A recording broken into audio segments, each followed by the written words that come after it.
PJ. Hey, Hey, what's up? what's good?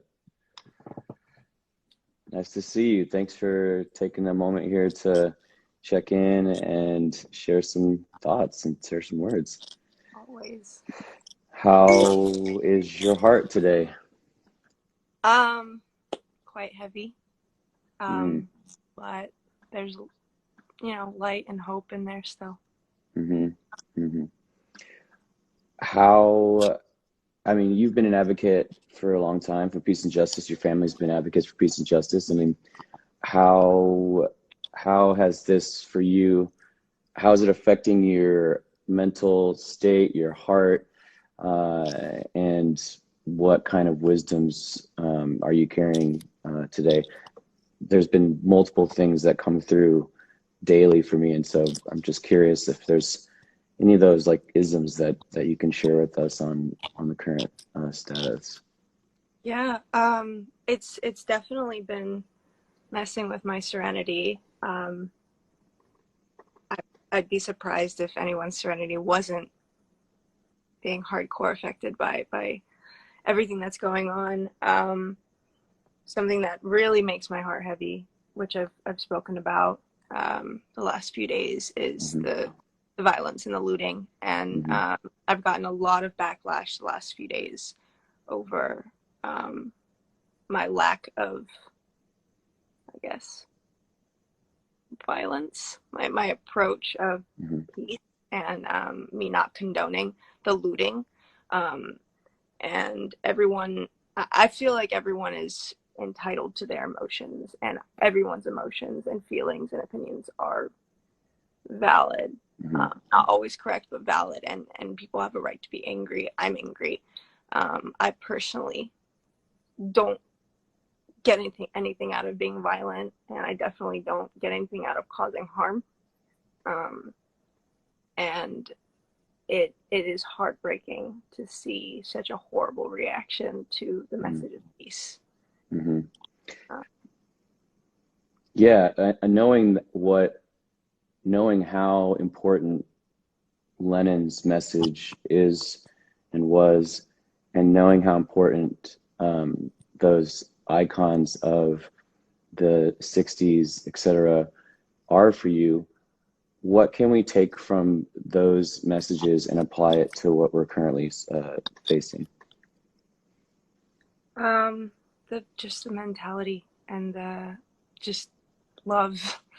It's so redundant and cliche at this point, but love is everything, and it's always Hmm what fails, and it's always what gets us anywhere is love and peace. And it's really frustrating to see opportunists taking advantage of what's happening right now, and it's making the rest of us look really bad. These hmm looters and these people that hmm are destroying small businesses and mama and papa shops and just taking advantage of this, and it's really heartbreaking because it's making us all look bad.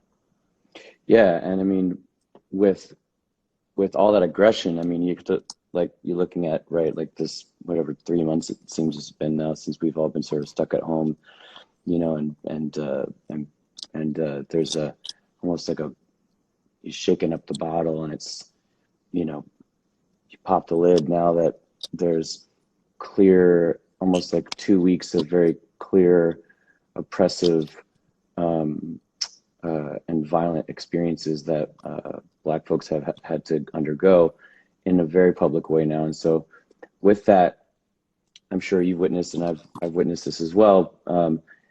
There's multiple groups always with multiple agendas uh, that want to shift the narrative or uh, create chaos in a space where we're trying to express peacefully an opinion and our right to do that.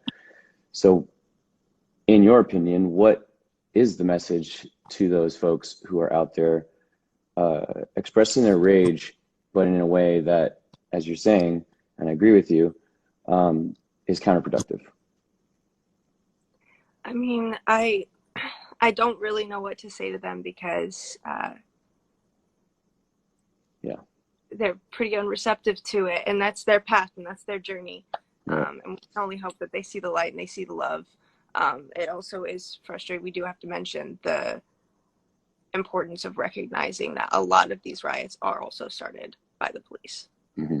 Mm-hmm. A lot of this is started by the police. A lot of protests just in the last couple days, people are kneeling down peacefully, and they just get attacked with tear gas and mace and rubber bullets, and they're manhandled and rounded up and thrown in paddy wagons. And it's, you know, it is really frustrating, and I can definitely I can do my best to empathize and see, yes, it is frustrating because these people are being peaceful and yet they're still getting attacked with all of these things. And so a lot of people's, I guess, thoughts on it, which is what I've heard, is, well, we're gonna get attacked with mace and tear gas anyway, so we might as well fuck shit up.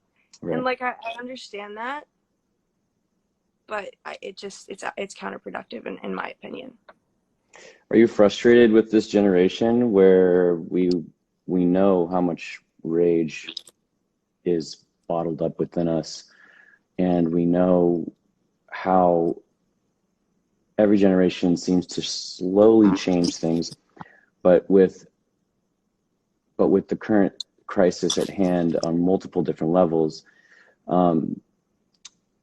wherein we see them kneeling with us, in speaking to the police, kneeling with us, and then the media gets their photos, they get their video up, they get this moment of like collaboration, and then once the cameras go away, or minutes or moments afterwards, as we've seen in multiple cities in the last few days, the tear gassing begins. Somebody throws a water bottle, and so it's, there's a show happening, right?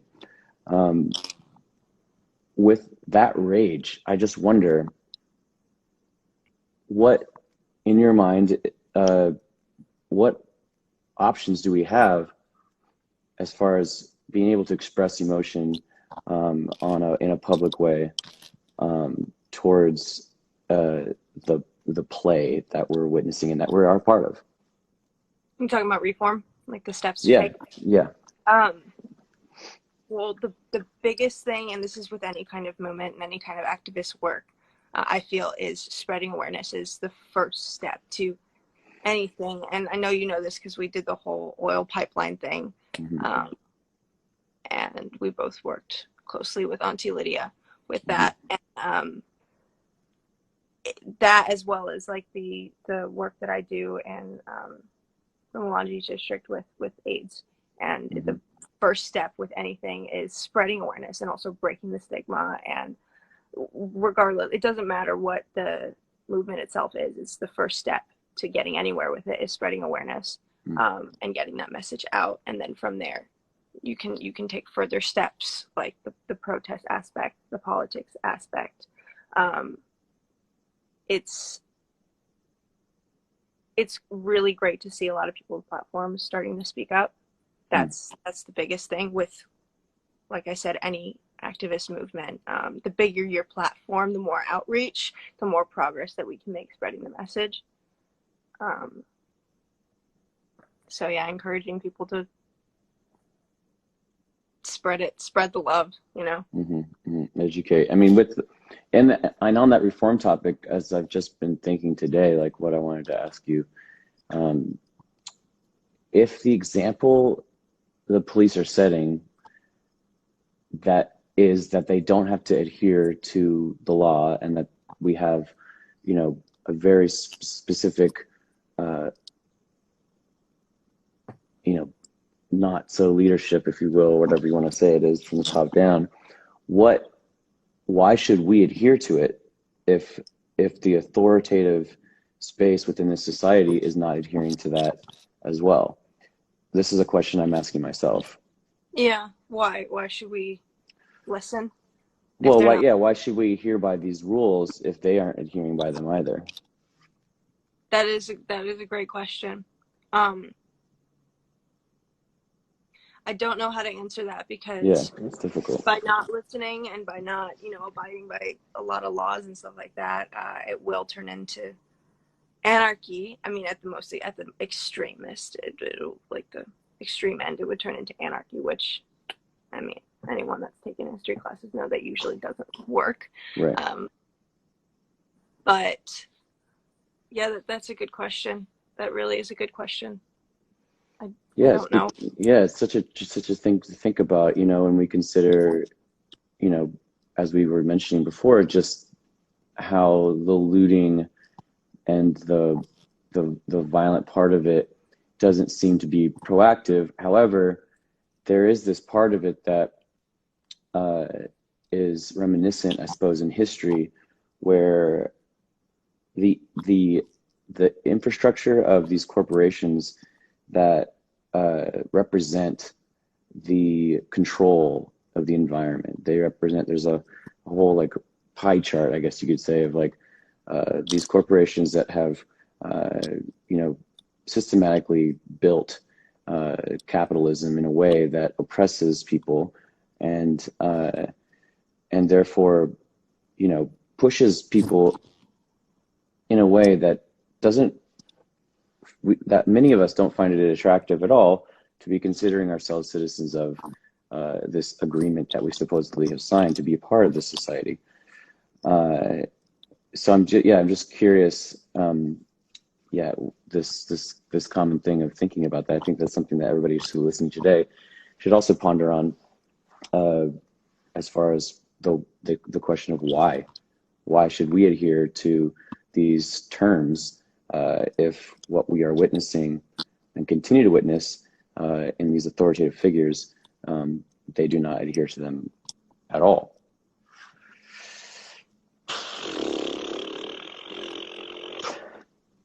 Woo!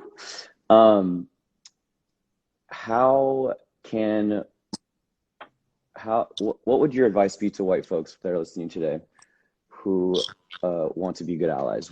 How can we use privilege to better our world? Like I said, For folks that don't have like platforms and stuff, I guess is what I'm talking about. right. Just spread awareness, do your part, protest if you can, donate if you can. There's also ways to donate if you don't have money, and just stand in solidarity. And it is extremely important for white people to do this, as well as other minorities. We all need to stand together and create change. Because no one person or one group can do it on their own. We all have to, band together. Are there specific organizations that you could name today that people could check in on? Yeah, I mean, I'll be posting a few of them. Okay. I don't know, I guess not to get too political, but Obama has put some resources out for people. Oh, cool. To check out. I didn't want to mention that just because some people like it, some people don't. Life is political, is it not? Yeah. But there's some great resources up on his website. That's good to know. Yeah. That's good to know. And I know, I just wanted to put this in here because I'm a fan of your music. Is there, and I know that your beliefs, ideals, and wisdoms are shared within that music. Where can we listen to it? What is it called for anybody else that doesn't know what it is? And share it in that way. Yes, my band is the Sunflowers. I can't say the exact date of our release yet because it's not set in stone, but it's looking like it's going to be this month. So it'll be on Spotify and everything. Heck yeah. Heck yeah.